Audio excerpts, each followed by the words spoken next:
Ti ricordi quella sera che per gioco tu baciai? All right, we're here for another Stablecoin session. We're at the Stablecoin Conference in Mexico City, powered by Bitso Business. We were not planning on this. Yeah. I appreciate you coming in here. No, It's of a big course. day for you guys. We're here with Charles. This is the co-founder and CTO of Rain. And I woke up this morning, I opened my phone and I saw some huge news from their teams. Charles, what happened today? It's a big day. Yeah. So today we're announcing our Series B round led by Sapphire Ventures, and we're welcoming new investors like Dragonfly, Samsung Next, Endeavor Catalyst, as well as existing investors like Lightspeed, Norwest to the round. Okay, so Series B, you said? Yeah. And this brings total funding up to what? 88 million. 88 million. Okay. Yeah. It's a lot of money. I know a lot about Rain. I'm excited to announce this because we've been working with your team, who's been For a while. amazing, by the way, sponsored podcast season. So we're going to be talking about, with Visa, Nuvei, Avalanche, I think, right? Wyoming. Yeah. It's going to be really It's going to fun. be action-packed. We're still piecing this together. So anyway, it's been awesome working with your team. Give people the elevator pitch on Rain, and also just maybe some history on where you've been so far as a company. Yeah, I can kind of give you through the journey that we've had over the last 4 years. So founder, who's the CEO, we met 4 years ago. We started working on this side project together in traditional fintech space.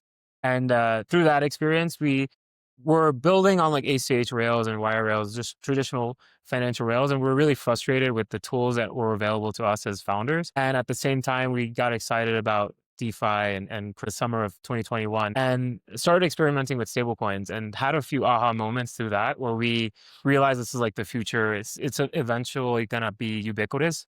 But it became clear to us that what was holding back was that actual utility and the backwards compatibility. So I can send you a stablecoin and that's great. It would settle in seconds and it would cost fractions of a penny. But the things that you could do with it were really limited. You couldn't go into a coffee shop or you can buy a laptop. So we realized if we wanted to accelerate adoption of stablecoins, and for us, that stablecoins felt like the only way to really upgrade the global financial rails. All of fintech for the past few decades has just been lipstick on a pig. And this is actually a way to go from first principles and build a global financial rail. So we were excited about accelerating adoption and we had to figure out this problem. So that's when we started Rain at the end of 2021 to focus on that. And it became very clear that cards was the best wedge, because if you can make stablecoins spendable with cards, have access to hundreds of millions of merchants globally that now are accepting stablecoins without even knowing it. And in 2021, early adopters in stablecoins were really people in emerging markets, and then crypto native teams like DAOs, foundations, crypto funds. All these people were already living on-chain kind of bankless lives, and they were accumulating large amounts of stablecoins and had this problem where their expenses weren't any different than a traditional business. They had an office, they had conferences they had to go to, they had supplies they had to buy. Team, they had to pay. Exactly. We decided to make that our ICP, and we built a spend management platform for crypto native team. So almost like a Ramp or a Brex, but focused on crypto with no bank in the middle. Through that experience, we built out all the infrastructure to do stablecoin native card settlement. We became a principal member of Visa, and we got all the licensing we needed to issue cards in many markets. And then starting 2 years ago, we realized that the opportunity is a lot bigger. There's all of these consumer demands, but we were never going to be the best at launching a consumer program, especially when we're seeing demand in places like Bolivia or Nigeria or the Philippines. We're never going to beat a startup that's local on the market, but we could offer these startups all the infrastructure they need to launch a stablecoin program. So starting last year, we started powering a bunch of different programs to launch their own cards. Such an interesting, just to pause on that journey of realizing that. Was this something that in the, that's because that little, it's like when a plane, a little change, totally different destination. Exactly. But I really think that for knowing what you guys are doing now was so pivotal and really is where the big opportunity is. When did that become obvious to you personally? Or did you know the whole time? No, I think we knew that what we were really building was the infrastructure. That was the important piece. Initial ICP, that was the customer that we were solving a problem for. The crypto native Arculus. Yeah. But we really thought the infrastructure was an important piece and that other people would have this problem. And then we got to a point in the business where we were starting to saturate that initial ICP. Like we were already powering a lot of the largest DAOs and foundations out there. So when you think about how do you grow this concentric circle that is your total addressable market, we started thinking about, okay, we can go deeper into this B2B space and start figuring out how do we onboard businesses in, Latin America or in Africa and continue being that B2B product, or we can go this different route and become more of a platform. So that was kind of the juncture that we were at. It was like, do we go deeper, be B2B more, build more of a product, or we become more of this horizontal platform that can power all these different use cases? And we just had more demand pulling us in this platform side where people, either our customers or people that saw the cards that we were issuing, were saying, how do I embed this into my app? Or how do I do this for my customers? So kind of our customers kind of pulled us in that direction. It's a good way to build, it's an interesting, we kind of sit in this interesting middle because we were like debanked by our business bank when we were starting this business. I don't know if they knew we were crypto native or whatever, but like I wake up one day and like, I don't have access to my bank account. And I was like, or my credit card for whatever reason. And I was like, I have to use a credit card, like to use credit. And I hit up Nick and I was like, yo, you guys do this, right? And it was like, the product was solid, but I was like, I already used Dakota. I already used Dakota for my banking product. Why would I don't want to use both. And then literally like that next week, Dakota's like, oh, we're rolling out our credit card powered by Rain. I was like, let's freaking go. Yeah. So it's cool to like kind of see both options. And as a consumer or user, it does make so much more sense for all of those businesses, end applications to go build whatever, bring us into that. Like, you have such a unique vantage point, and I'd love to work with you guys more deeply and thoughtfully on telling this because you have such an interesting vantage point into the world of where this money stuff is going. What are you seeing? Like, what are some trends that are maybe business use cases, parts of the world that are really interesting for you right now? Yeah, what's exciting is like going down this platform route. We have kind of an index into a bunch of different use cases globally. So like Dakota, we're really excited about. They're kind of going down that other path that we could have gone, which is like building like the best in class business banking platform and like servicing not just crypto natives, but they have aspirations. And many people will go and compete with them there too. Yeah. But they're doing great. There's a lot of interesting use cases in emerging markets that we're seeing. Like Bolivia for the last couple of months has been one of our largest markets, and they're facing a big currency crisis. Like people want access to dollars and to save in dollars. What's going on in Bolivia? I keep hearing this, but I haven't actually. Bolivia's kind of gotten to where Argentina was a few years ago, where there's multiple rates for the dollars as the government tries to implement some currency controls. And that's driving people to stablecoins to save. And that's driving people to want to spend their stablecoins as well. Inflation mainly is happening, really hyperinflation. Yeah, exactly. Wow. So inflation is driving. So that's like an interesting use case. Then like remittances, like working with remittance platforms or fintechs that are targeting different remittance corridors. So if you're living in a high income country like the US, and then your family is in a lower income country, being able to send money back using stablecoins, which is a lot cheaper and faster than a traditional payment rail. But then the same problem happened that we had before, is you send your family a stablecoin and they're like, what do I do with this USDC now? And I can't go and do much with it. So if you give them a stablecoin balance with a card attached to it, it just becomes a lot more useful. So those are really interesting use cases that we're seeing. Nuvei is a partner of ours. For us on the Visa network, we're one of the few that are settling in stablecoins. So every day we settle with Visa and USDC. I think we're the only ones that are doing it 7 days a week. So typical issuers, they're only doing business day settlement because they're blocked by the hours that banks can operate. And we're able to do it 7 days a week. And then Nuvei on the other side, on the acquiring side, is doing stablecoin settlements for their merchants. So what we're working on with Nuvei is that they can settle into a Rain-powered account. So their merchants get their settlement quicker than they would if it's like a wire or a traditional payment rail. Goes into a Rain-powered account and they can instantly start spending it to grow their business. Walk us through, we had Raj a couple hours ago on talking about his Visa days. And Raj is great. We work closely with Portal and the team. Now he's at Monad. But but it was interesting to just hear him talk about because he launched what you guys are doing there, in terms of the ability to do that. So it's funny how all these things connect. But with Nuvei, for example, and maybe especially I'm asking this for people who still are like, what does Rain do? Pick a merchant on Nuvei, walk us through that settlement system on a Saturday. What's actually happening, but bring us through the money, to walk us through the flow there. Yeah. So Visa is doing some of the work here. So every day Visa tells us how much we have to settle with them because we do net settlement. So let's say our customers do X millions of dollars for that day. We send Visa X million of dollars worth of stable coins.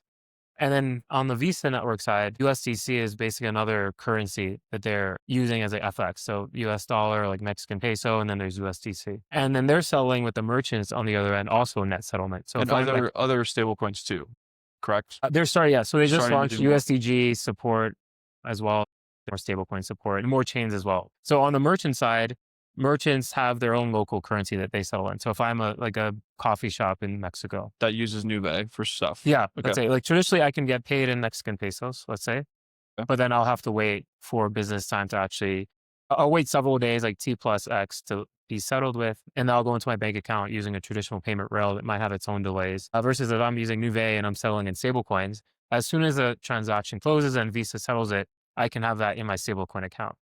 So there's all this like merchant advances where merchants are actually paying X percent of dollars to get their cash faster. Yeah. But they're actually settling in stables that solves that problem. Yeah. So you guys, I'm a business in Mexico, and let's say I'm sending an invoice Yep. to a client of mine, knows where they are, but they're paying this invoice, and they're using a Rain card to execute that transaction. Is that where Rain comes in, or is Rain on the merchant side on the back end with like their card programs? Yeah, so we're on the issuer side. So we work with people like Dakota, Framp, and Cast, so powering their card programs. Okay. So when, let's say that the user has USDC, they can put it into like a Rain powered account, and that will instantly give them a credit limit that they can use on their Rain card. So Rain card is a card on the Visa network. It works wherever Visa is accepted. And then as they spend, it will come against their credit limit, just like any other credit card that you have on the Visa network. And then we settle with the user in those stables that they have as collateral. And then we settle with Visa in those stables. Really interesting. So yeah, we're handling all of the flow of funds from the user to Visa, and then Visa handles it from themselves to the merchant. Yeah.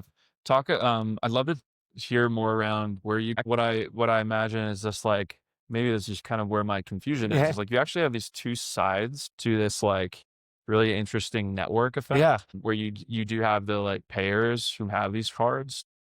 We've also been working really closely with Arculus. We sat down with Adam, like, I'm very close to their business right now. And like, you have the payer side of this. We also have this really interesting merchant side of this.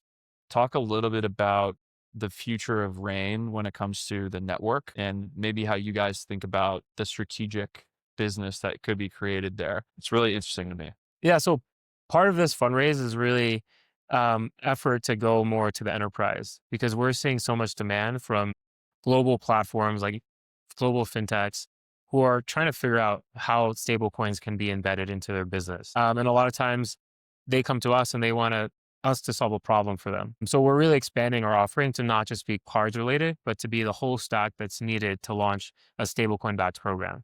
So that's like virtual accounts and wallets and payouts, working with partners that are best in class to deliver this one unified experience that can be delivered under one API. And that's all in service to being able to launch more card programs and have people spending using stablecoin infrastructure that we've built.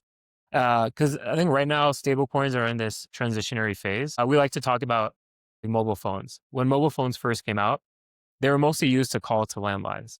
And then now there's gotten to critical mass of mobile phones where most of your calls are to other mobile phones. And we're at the same point as stablecoins, where a lot of the work and a lot of startups are focused on how do we make stablecoins backwards compatible with legacy rails? How do we make it backwards compatible with Visa or Swift or ACH? And that's just like a moment in time. Once you have enough critical mass where like your life savings is in a stablecoin wallet, then more and more transactions are just going to happen natively on chain.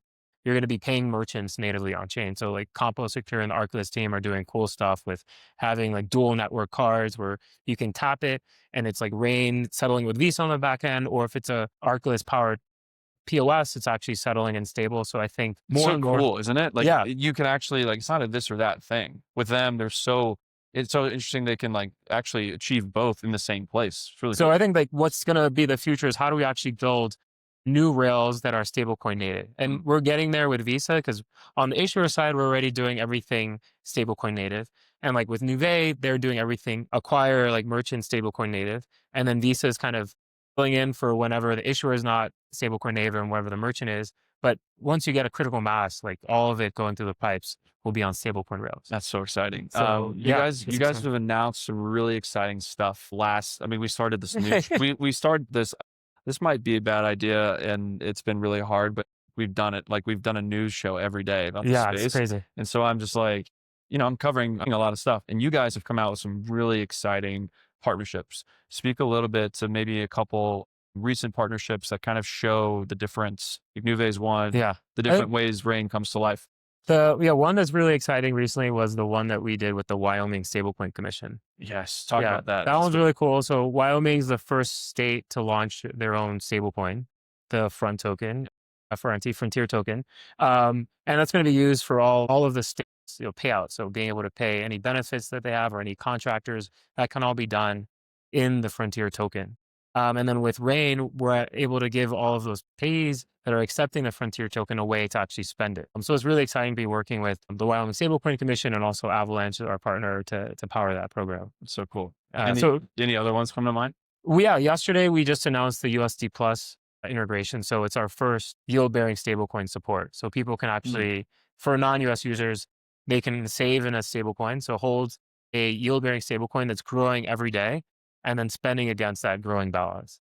So instead of having like this idea of a savings and a checking account, it's like blending the two, where you're actually growing your balance, but you're also able to spend it. I didn't hear this news because I was Yeah. here. So it's the first time. There's a lot. Yeah. So is USD Plus, is this like an external issuer that's behind this or who's Denari? Yeah. So we're partnering with Denari. They offer like tokenized securities. So one of their products is a tokenized like equities.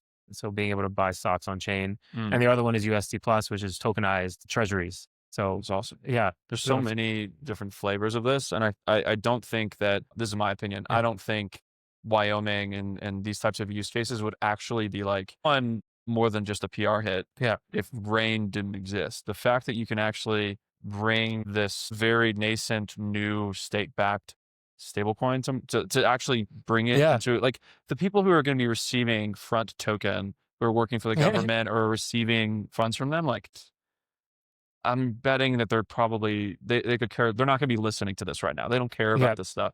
And Rain is so like, when we think about lifting the ships of the space, like you guys are such an interesting layer. Yeah, because without Rain, like the Frontier token would almost be a closed loop. Yeah, go download your favorite crypto app and save your thing. And it's like, can I just use my card? Exactly. So we're excited to just bring this real world utility to all these great teams like Denari and the Wyoming Stablecoin Commission are doing really cool work. And we're excited to bring more utility to the projects that they've been building. How do you guys, I mean, like as we close here, I know you're doing this. I don't want to take up so much time. You're not planning on this. I as a go-to-market minded person, I'm a little overwhelmed with the different use cases here. Like my mind wants to say, oh yeah, Rain, boom, boom, boom. These three things. Are you, from a strategic standpoint, Nick, like, are you guys saying like, hey, these are the three things? Or is it like, we really want super open? Maybe you have a different answer as the CTO, but like, yeah, I'm sure I have a different answer. But for us, it's really about elevating our partners, right? We're an infrastructure provider. We want to be able to power the use cases that our partners see. So we are providing all these capabilities. We're trying to be very flexible and allow you to pick and choose what you use from us and what you use from others. So it's kind of hard to sometimes pitch Rain because what the end user sees can be so different and it can solve so many different problems. But I think that's an okay problem to have because we're not the ones who are going to the end user and getting them to use the product. We're just providing that. We're just powering all these different people. What is I have to ask you this question. What you're doing here is incredibly technically new. I don't know if you feel like you have a lot of existing pioneers to look at. Like, oh yeah, that's how they did it. Like you are literally building this type of business model in some ways for the first time. What has been the most technically difficult thing that you've had to solve for or build, or like, I'd love to know more around the technical side of what's been the hardest thing you guys have had to do there? Yeah, the technical piece is, we think that there's a lot of great companies that have scaled fintechs. There's a lot of great companies that have scaled like crypto, like native infrastructure. There's very few that have nailed the both. And that's been very challenging because we're having to operate at the speed of a Visa transaction, like hopefully sub-second response times. Like when you tap your card, you don't want to wait 5 seconds for like a block confirmation, right? You want to tap it and go on with your life. But at the same time, all of the collateral and all of the settlement is happening on chain. It's happening in 10 different chains. It's happening in 10 different tokens. So being able to sync both those worlds, where like fintech and the crypto world, that's like been the most challenging piece and has required us to build a lot of custom infrastructure, custom smart contracts, custom settlement technology, and then to scale that to hundreds of thousands of users all around the globe at the same time. Like that's been just like a challenge. It was like an exponential. Yeah, thing. Like, exactly. you just kept like adding these exponents. Each of these just adds like a layer of complexity where it's like, okay, there's a user in Philippines using USDC on like Solana, paying at this coffee shop. There's so many different it's like a security combination. Like there's so many different pairings here that are all different. But we love to operate in that space. Like the intersection of the two is where it's really messy, it's really challenging. But that's where I think our team thrives. Like, Nick, he's a background in Circle. We have other people who have backgrounds in Visa. So a lot of our team is at this intersection as well. Why is it helpful to have the ability to sit and have feet in both like the stablecoin or crypto native side and the fintech side? Like I think stablecoins themselves are kind of an interesting example of that. Yeah. And you guys have ridden that wave. Like, why do you think that's really, or what does that look like? Like, what does it actually look like to know what's going on the back end, but also understand traditional fintech? Like Circle is a great example of a company who's done that. It's Coinbase. Yep.